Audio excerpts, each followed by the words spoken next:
Okay, hello guys, welcome to my YouTube channel again, and this is your Marcia, and for today's video gagawa lang tayo ng isang short reaction dito sa patuloy na nangyayaring kaguluhan na lalong sumisiklab ang issue ng MC community laban sa Team Abot Kamay community. Okay? So, alam naman natin, lahat dito sa issue na to, sa mga nakakasubaybay po kung saan nagsimula ang gulo na to, dahil lang doon sa get together na nangyari sa Batangas, na kung saan po ay nagkita-kita ang mga talent na umalis dito sa Team Abot Kamay. Kasama na po dyan ang Tirador, ang Dreamers, si Dindo Caraig, at kasama na itong si Ram Castillo na naging pinakampunot dulo po ng kaguluhan. Okay?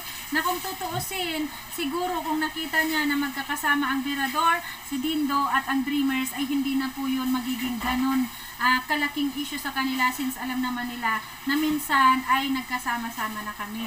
Pero iba yung nangyari dito ngayon na naisama na itong si Ram Castillo. Okay?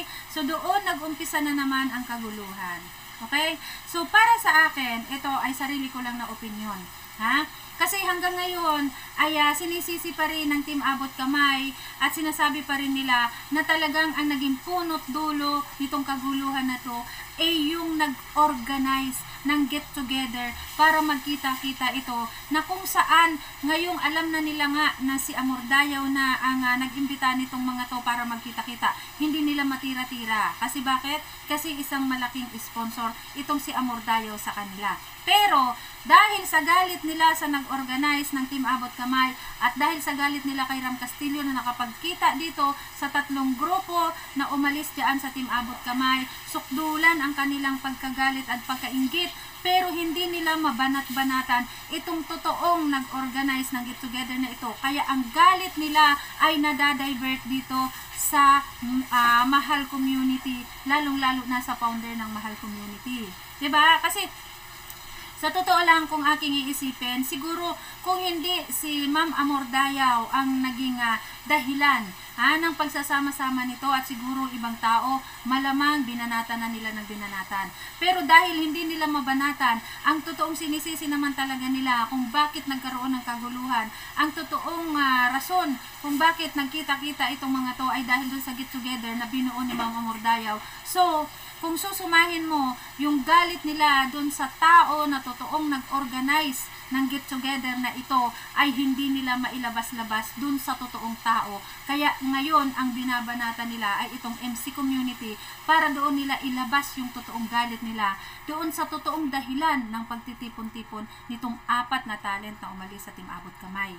Okay? So ngayon ang nangyayari, imbes na magalit sila kay Ma'am Amordayaw nung nalaman nila na ang nag-organize pala nito ay si Ma'am Amordayaw, dahil yun ay isa sa malaking sponsor nila at baka isa na naman sa mawala dito sa Team Abot Kamay, dinivert na lang nila yung galit dito sa Mahal Community, na kung saan ito na yung pinagbunto na nila ng galit at pinagbuhusan nila ng lahat ng mga hinanakit nila. Kaya ngayon ay tinitira nila ng tinitira itong MC community. Kasi hindi nila mabanat-banatan itong si Ma'am Amordayaw dahil isa ito sa pinakamalaki nilang sponsor. Baka nga naman mawala na naman itong sponsor na ito sa kanila at nauubusan na sila ng mga sponsor. Alam naman natin na ang Team Abot Kamay ay hindi makakatayo kung walang sponsor, dahil ang mismong mga incorporator nitong organisasyon na ito ay hindi naman nila kayang itayo itong charity organization na to kung wala talaga ang kanilang mga sponsor. Ngayon, si Ma'am Amordayaw ang totoong dahilan, si Ma'am Amordayaw ang totoong nag-organize ng get together na ito. Si Ma'am Amordayaw ay gusto lang namang makihalubilo or gusto lang namang makisaya dito sa MC community, at kasama na rin si Dindo Caraig. Ngayon, gusto ring makita ni Ma'am Amordayaw itong sila JC Antonio, kaya sila naimbita, at lalong-lalo na itong si Ram Castillo dahil isa ito sa sinusuportahan ni Ma'am Amordayaw. Nasabi nga, doon nga sa isang nag-comment na nabasa ko sa isang live, na kaya pala itong si Ma'am Amordayaw ay originally nakasuporta sa Mahal community. Pero, nung nakita niya na itong si JC Antonio ay nasa Team Abot Kamay, sumuporta siya sa Team Abot Kamay. So, ibig sabihin, si Ma'am Amordayaw ay sumuporta lang at napunta lang sa Team Abot Kamay dahil kay JC Antonio. Nung umalis naman itong sila JC Antonio, dahil napamahal na rin si Ma'am Amordayaw dito sa Team Abot Kamay, naiwan na siya doon. At dahil meron namang kabalit, itong ang si Dindo na kung saan isa rin sa sinusuportahan niya, so nag-stay siya dito sa TAC community. Okay? Hanggang sa dumating itong si Ram Castillo na sinuportahan niya rin. Okay? So, itong mga taong ito na isa rin sa mga napapamahal dito kay Ma'am Amordayaw, gusto niyang makasama itong pagkakataon na umuwi siya dito. Diba? Kasi minsan lang naman mangyari sa buhay na itong ating mga kababayang OFW ay umuwi dito sa Pilipinas. Siguro nga, kung hindi pa namatay itong tatay ni Ma'am Amordayaw, wala siyang schedule ng pag-uwi dito sa Pilipinas. Diba? So, ngayon, gusto lang naman ni Ma'am Amordayaw na magdala ng masasayang alaala pabalik sa London, na makita niya at magkasama-sama sila at magkaroon ng isang masayang alaala. Ngayon, na gusto niyang makasama itong 4 na grupo na ito, na wala naman siyang ibang intensyon, kundi magdala lang ng isang masayang alaala. Diba? Ngayon, ipinagpaalam naman ni Ma'am Amordayaw si Ram Castillo sa kanyang manager at umuo naman ito. Ngayon, ang akala siguro ni Ma'am Amordayaw, dahil sa wala naman na sa kanya ang Dreamers at wala naman na sa kanya ang Birador at si Dindo Karaig, ay hindi naman na magre-react itong si Founder kahit na makasama niya pa itong mga ito. 'Di ba? Pero ang naging problema, hindi makayanan ni Founder na makita niya na may ibang kasama itong si Ram Castillo, at isa pa sa kanyang ipinaghihinampo dito sigurado ay yung selos na siya bilang manager ay hindi siya kinontak para sabihin na siya ay parating na ng Manila at siya ay makikipagkita dito sa mga tao na ito. Okay? Pero kung iisipin natin, wala naman talagang kasalanan dito si Ram Castillo dahil siya ay naimbita lang ni Ma'am Amordayaw, at lahat ng mga ito ay inimbitahan lang din ang Birador, inimbitahan lang din ang Dreamers, at inimbitahan lang din ang Mahal community. Kaya kung tutuusin, ang totoong naging dahilan kung bakit nagkaroon ng pagtitipon na ito ay walang iba kundi yung sponsor na si Ma'am Amordayaw. Na ang gusto lang naman, wala namang ibang masamang intensyon, makita niya lang itong mga to at maging masaya sila, makasalamuhan niya at maging masaya sila. Ngayon, ang pinagbibintangan nila nung una, ang sinasabi nitong mga taga-TAC community na kaya sila nagtipon-tipon dahil meron silang hidden agenda. So, ibig sabihin ba, pwede ba nilang pagtanungin si Ma'am Amordayaw na kaya niya inipon itong mga tao na to dahil may hidden agenda si Ma'am Amordayaw na pabagsakin ang Team Abot Kamay? Ngayon, dahil nalaman nila na si Ma'am Amordayaw pala ang organizer nito, hindi nila mabanat-banatan si Ma'am Amordayaw. Kasi hindi nila pwedeng questionin si Amordayaw, bakit kayo nag-organize ng pagtitipon na to ng lahat ng mga kalaban ko? Meron ba kayong hidden agenda para gibain ang Team Abot Kamay? Natural, hindi nila yan itatanong kay Ma'am Amordayaw. So, ang nangyari, dahil sa galit nila sa totoong nag-organize, na nalaman nila na si Ma'am Amordayaw at hindi nila yun pwedeng tirahin, ang lahat ng galit nila na ibunton nila ngayon dito sa MC community, dahil ang pinaghihinalaan na nila na nasa likod ng pagtitipon-tipon na to ang MC community.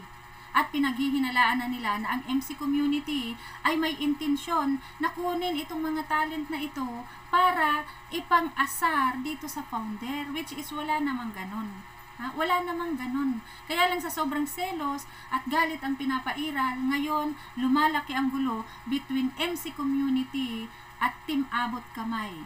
Na ang nakikita ko ditong dahilan, galit talaga itong mga taga-Team Abot Kamay sa organizer nitong get-together na ito. Kaya lang, hindi nila matira dahil nalaman nila na iyon ay si Ma'am Amordayaw. Kaya ang ginagawa nila, ibinubunton na lang nila lahat ng galit dito sa MC community para dito isisi. At nakakaawa naman ang MC community na sila ngayon ang napagbubuntunan at sumasalo ng lahat ng galit nitong taga-Team Abot Kamay. Wala namang kahit na anong intensyon ang kahit na sino dito sa 5 grupo na gibain yung organisasyon na yan. Wala nga silang pakialam eh. Ang gusto lang nila nung pumunta doon, magsaya, mag-enjoy, at mag-create ng happy memories para madala ni Ma'am Amordayaw sa pag-uwi niya sa kabila ng kanyang pagluluksa. Pero dahil kinain ng inggit, selos, itong founder, nagwalwal, nagbintang. Hindi niya lang matumbok at hindi niya mapagalitan itong si Ma'am Amordayaw kung bakit inipon niya itong 4 na kalaban niya. Hindi niya matumbok at hindi niya maaway kasi nga isa itong malaking sponsor. Kaya ang ginagawa nila, binabalingan nila ang MC community at ito yung pinapasok nila sa kanilang kaisipan na hindi talaga si Ma'am Amordayaw ang nag-organize nito at may balak nito kundi ang MC community. Ganun na ang lumalabas dito sa usapin na ito. Nakakaawa naman na ang MC community ngayon ay napagbibintangan doon sa get-together na inorganize ni Ma'am Amordayaw na wala namang intensyon na kahit na anong masama laban sa kanila. Naging dahilan kung bakit ngayon tinitira at napasok sa kaguluhan itong MC community ay dahil doon sa get-together na inorganize ni Ma'am Amordayaw. Hindi lang nila madiretsa si Ma'am Amordayaw dahil alam nila napakalaking sponsor nito at baka ito ay mawala pa sa kanila. Pero kung tutuusin, doon sila galit na galit sa taong nag-organize. Dahil yung tao na yun ang pinag-iisipan nila na yun ang may plano para pabagsakin ang Team Abot Kamay. It so happened na yun ay si Ma'am Amordayaw. Kaya lumalabas na sa galit nila kay Ram Castillo at kay Ma'am Amordayaw, ibinabaling nila dito sa MC community yung lahat ng naramdaman nilang inggit at galit. Na wala namang ibang dahilan kundi magalit kay Ram Castillo dahil sumama dito sa 4 na ito. Na kung tutuusin, hindi naman na nila sakop. Wala naman na silang pakialam. Kaya, ang konklusyon ko dito na nakikita ko, itong galit, kung bakit hindi tinitigilan ng Team Abot Kamay ang MC community, dahil dito sila naglalabas ng galit nila doon sa taong nag-organize. Dahil yun talaga ang hinala nila, na ang taong nag-organize nitong get-together na ito ay may planong pabagsakin ang Team Abot Kamay. So ngayon, therefore I conclude na nang dahil sa galit nila kay Ram Castillo at kay Ma'am Amordayaw, nabunton sa mahal community. Ganun ang nangyari dito sa naging kaguluhan na to. Kawawa naman ang MC community na wala namang kinalaman, nananahimik, na ang gusto lang naman ay makasama si Ma'am Amordayaw.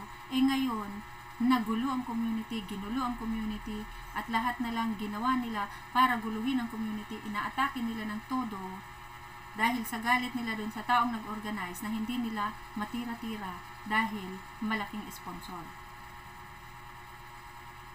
So okay, obserbahan na lang natin kung hanggang saan mauuwi ang gulo na namamagitan dito sa MC community, kasi ito ay ang nangyayari dito. Tapos na sila sa laban nila kay Ram Castillo. Mukhang iiwanan na nila ang issue kay Ram Castillo at sa lahat ng mga RR family, at dito na sila nagpo-focus sa MC community. Ito na ngayon yung guguluhin nila. Ito na ngayon yung araw-arawin nilang tirahin.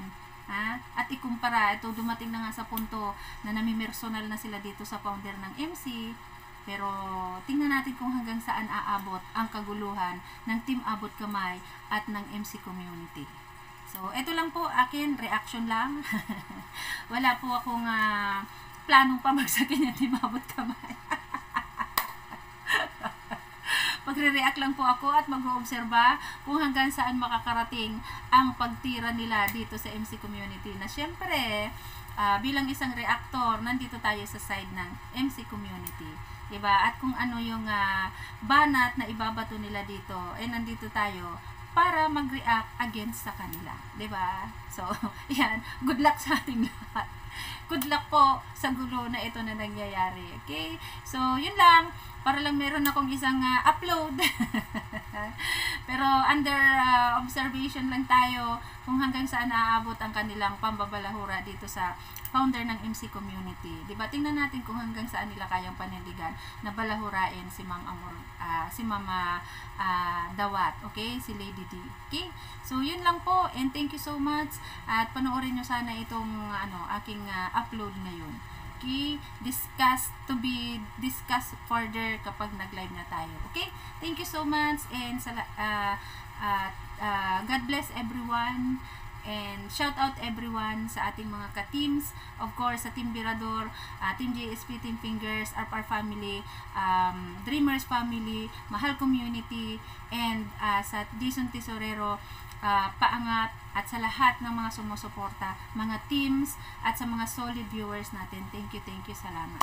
God bless everyone. Okay? See you po sa aking live. Bye-bye!